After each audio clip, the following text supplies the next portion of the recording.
How's it going, guys? Welcome back to the PatriotDIY channel. In this video, I'm going to be showing you how to build some faux stone columns just like these right here.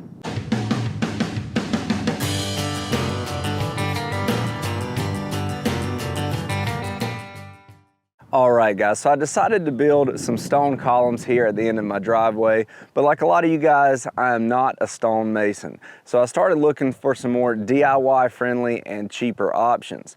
Now that's what led me to this product called GenStone. GenStone is a faux stone product that comes in lightweight, easy to install panels.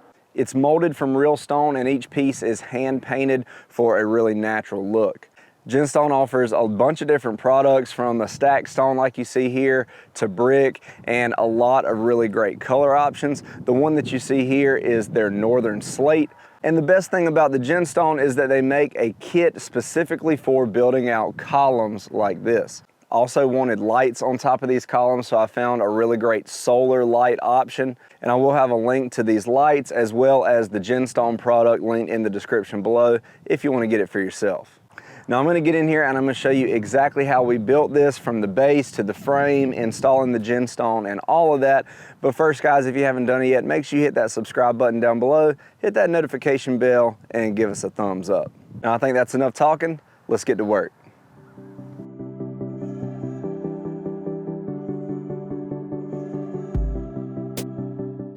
My driveway has this rip-wrap stone on both sides, so first thing I needed to do was clear out the area where I'm going to put my columns. Then I measured and started digging out the area where I'm going to build my concrete base.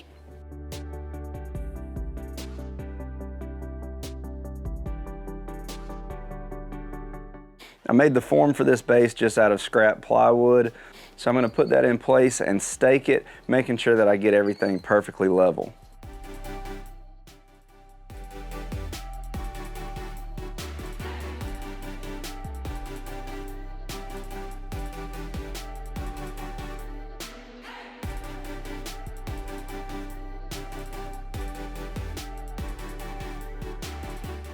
Now I'm ready for my concrete, so I'll go ahead and get that mixed up. And you'll notice that I also put in some rebar here inside my form. I don't know if that's necessary or not, but it definitely can't hurt.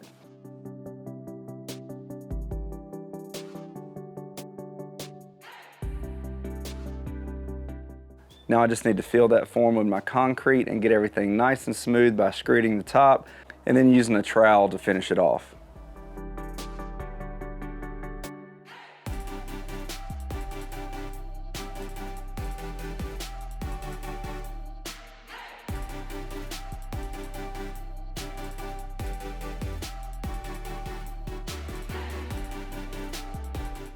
All right guys, our little concrete pad that we built here has been sitting for about 36 hours, so we're all ready to go ahead and take these forms off. Then once we do that, we're gonna let it cure for a little longer while we go into the shop and build the frame for our columns.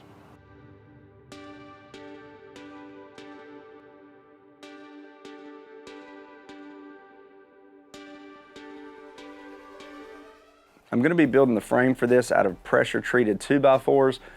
So I'll go ahead and take those over to the miter station and get them cut down to size.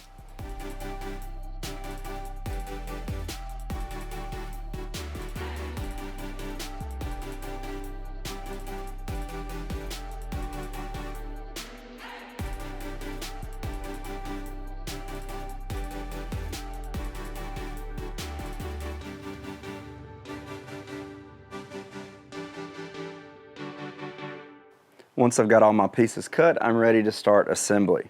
So I'm just going to lay out my components here on the workbench. Then I'm going to fasten each piece together with 3-inch coated deck screws.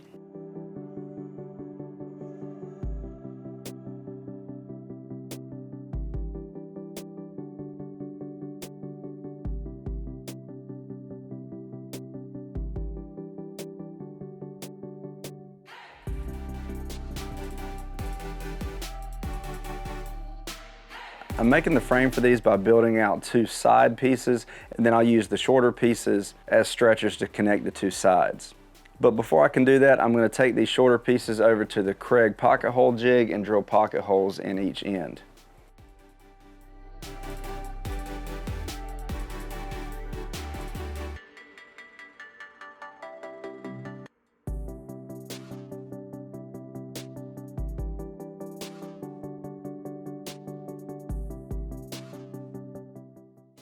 Once those are prepped, I'm going to lay out all my pieces on the floor, then put the shorter pieces in place and clamp it together and fasten it using 2.5-inch exterior grade pocket hole screws.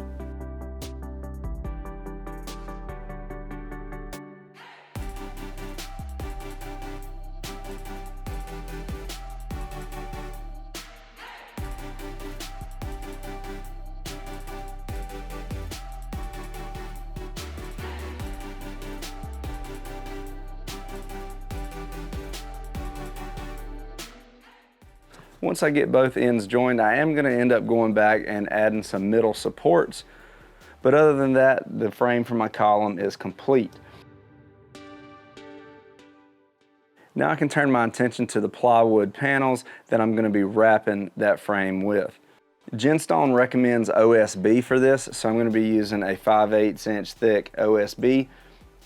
And I'll be cutting those down to rough size using my track saw and then to final width over at the table saw.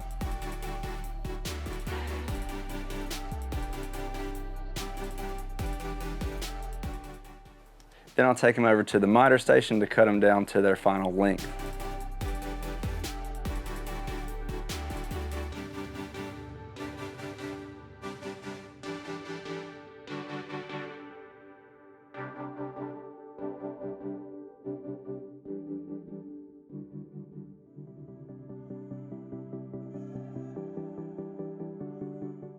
All right guys, so let me show you what I got here. This is the frame that I've built for the column. This frame is first going to be wrapped with OSB and then we'll install our GenStone. The GenStone recommends an interior frame of 16 3/4 inches so you can get a nice tight fit once you wrap those GenStone pieces around. Now the OSB that I'm going to be using is 5/8 of an inch thick, so I've built my frame at 15.5. So by the time I wrap the OSB around this, we should be at exactly 16 3/4.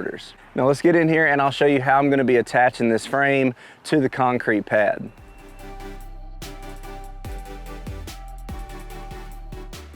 First, I'm going to go ahead and set those frames in place on top of the concrete forms and check for level. Now I want to make sure these columns are lined up perfectly, so the way I'm going to do that is just stretch a string from one to the other and eyeball it to get these aligned where I want them before fastening them to the concrete.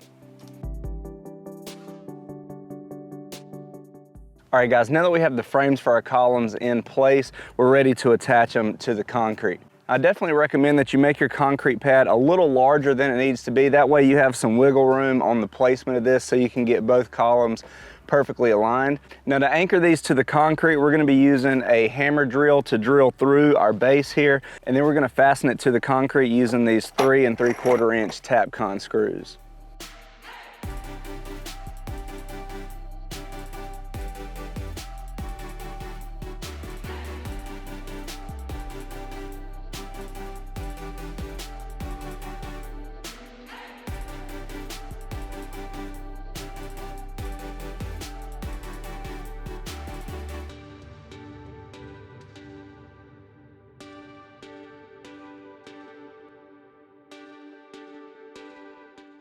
Now I'm ready to start wrapping the frame with the OSB.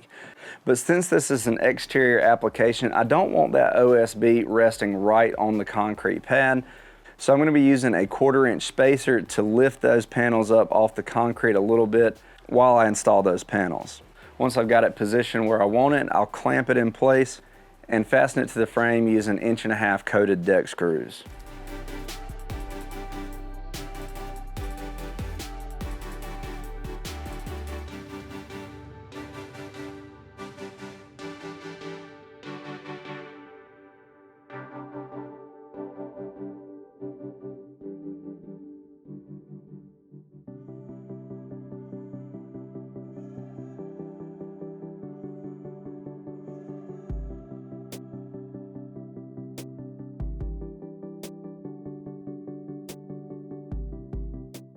Now I did have a little excess sticking up above my frame, so I'm just going to trim that down flush using the Sawzall.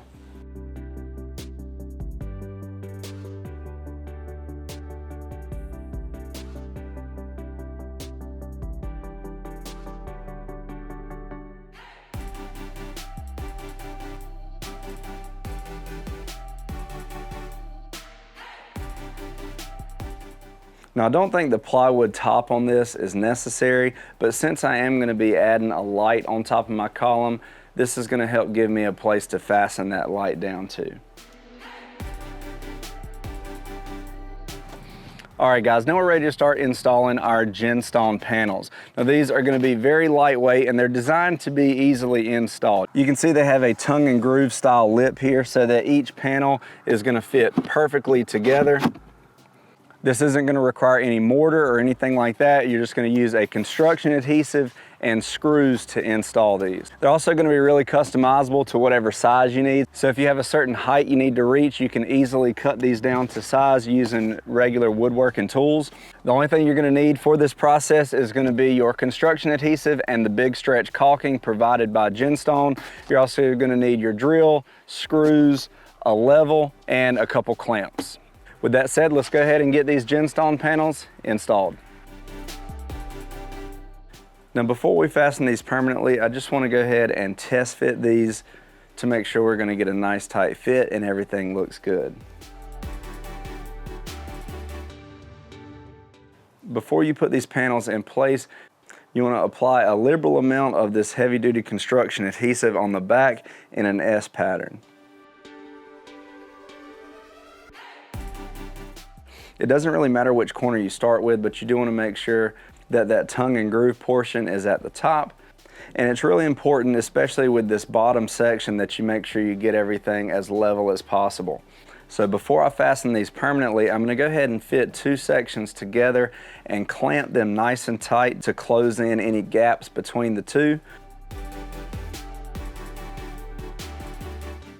Then I'll do one final check for level before screwing them to the column through that tongue portion at the top.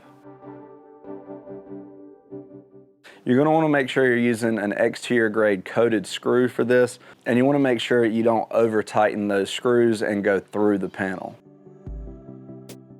Once you've got each panel secured at the top, you can go back and add additional screws to pull that panel nice and tight to your OSB. Now you can do this anywhere you need to, but I tried to position mine inside the mortar joints between the stones so they're less noticeable. Now as you're continuing to fit these panels together, you want to apply this big stretch caulking on all the overlapping sections. This is going to help seal the gaps between each panel and keep everything watertight.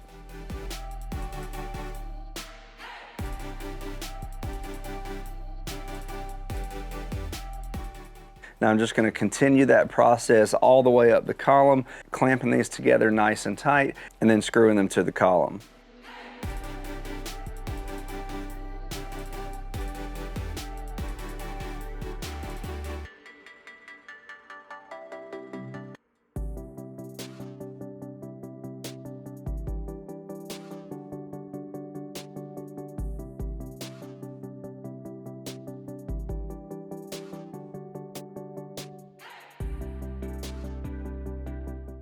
All right guys, as you can see, we're almost finished with this column behind me, but we still have a little bit left to go. So I'm gonna attach these top pieces the same way we did the rest, but then I'm gonna go back and cut off the excess using a fine-tooth handsaw. These panels are made of kind of a dense foam or poly material, so they cut really easily using regular woodworking tools.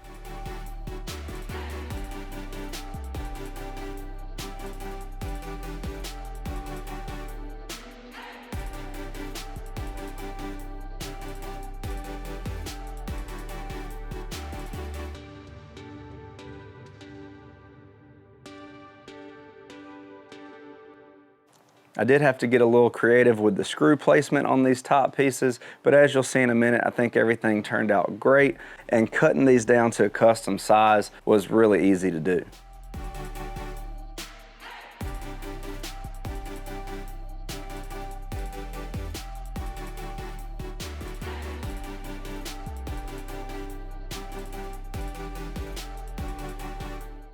Now GenStone also offers top caps for these columns. So to install that, I'm just going to add a liberal amount of that construction adhesive here on the top and pound that down into place. Then I'll fasten it down permanently through the top with some of those 3-inch deck screws, and I'll go back and caulk those holes later. Now I want to install a light on top of these columns, but I don't have a power source, so I was able to find a really good quality solar option online. So I just measure and mark out the location for the base and fasten it through the top cap to the plywood below using screws. This light has a dusk to dawn function and it's 100% solar powered, so this worked out perfect for my application.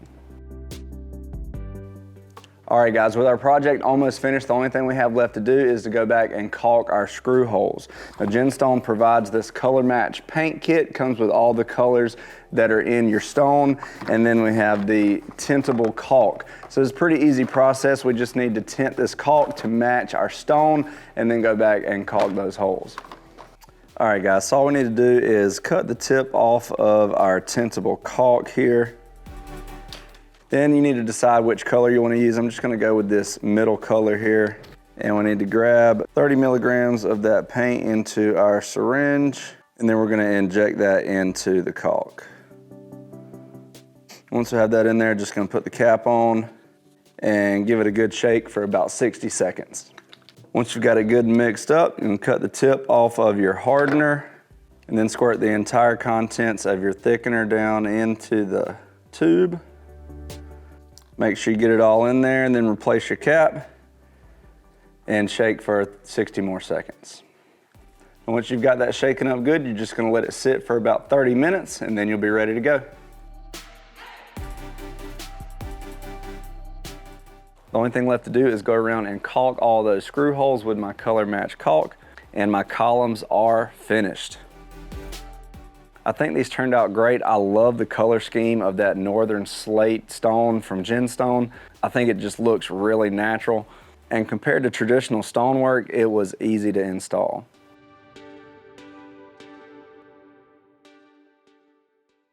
All right guys, that is it for how to build these faux stone driveway columns. I hope this video helped you out. If you have any questions or anything, make sure you let me know in the comment section below.